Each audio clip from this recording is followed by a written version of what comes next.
God's covenant people are called to show compassion through protection of the vulnerable, provision for the poor, and finally, number 3, through preservation of their environment. First, we see this through preserving the flourishing of animals. We saw this in chapter 22, verses 6 and 7. It says, if you come across a bird's nest in any tree or on the ground with young ones or eggs, and the mother is sitting on the young or on the eggs, you shall not take the mother with the young. You shall let the mother go. But the young you may take for yourself, that it may go well with you, that you may live long. Here's the principle here. Again, we've focused in the first 2 points primarily on people, right? Remember, people and place are very important to God and the overarching story of who God is and what he is doing. We focused on people primarily. This is the portion that focuses on place, the place where we currently live. In this time, the Israelites were told, in the place that you live, if you come across a nest and there's young birds or eggs and there's a mother bird that's there as well, it says you can take the young or take the eggs, but leave the mother bird. What's the point of this? Why would God be telling them this? By sparing that mother bird, that species could continue to reproduce, but taking both the mother and young would be short-sighted and destructive. It would be destroying this gift that God has given that is currently providing a need that his people have in food, but in being short-sighted, they destroy a blessing that God is giving for them and potentially for future generations. If you kill enough of all of these birds in that area, the bird ceases to exist. God says, take this, leave that.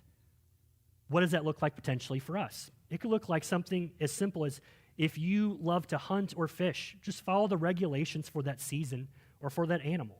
That allows the animal to continue reproducing, which is good for you, good for the environment, good for future generations, good for the place that God has put you. But we also see, secondly here, we're to preserve the fruitfulness of the resources that God has given in the place that we are. We see it in chapter 20, verses 19 through 20. It says, when you besiege a city for a long time, making war against it in order to take it, you shall not destroy its trees by wielding an axe against them. You may eat from them, you shall not cut them down. Are the trees in the field human, that they should be besieged by you? Only the trees that you know are not trees for food you may destroy and cut down, that you may build siege works against the city that makes war with you until it falls.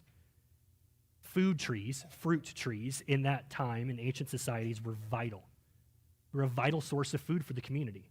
They took years or at times generations to grow to the point of fruitfulness. Cutting them down during war would be easy as you're trying to just lay waste to the enemy. But God says, no, that would be short-sighted.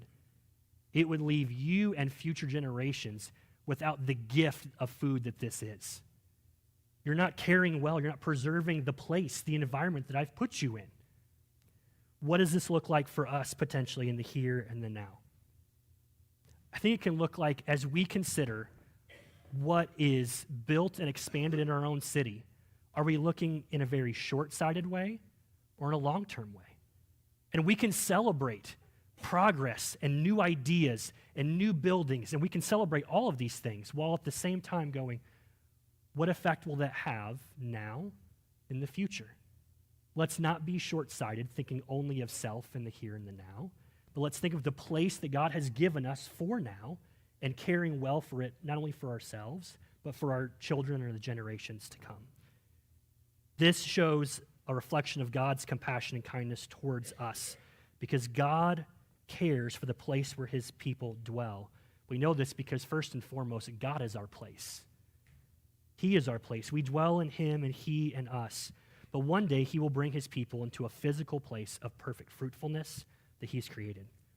God's care for people is reflected in God's care for place. Therefore, we can reflect his character as we care well for the place, the environment that we currently live.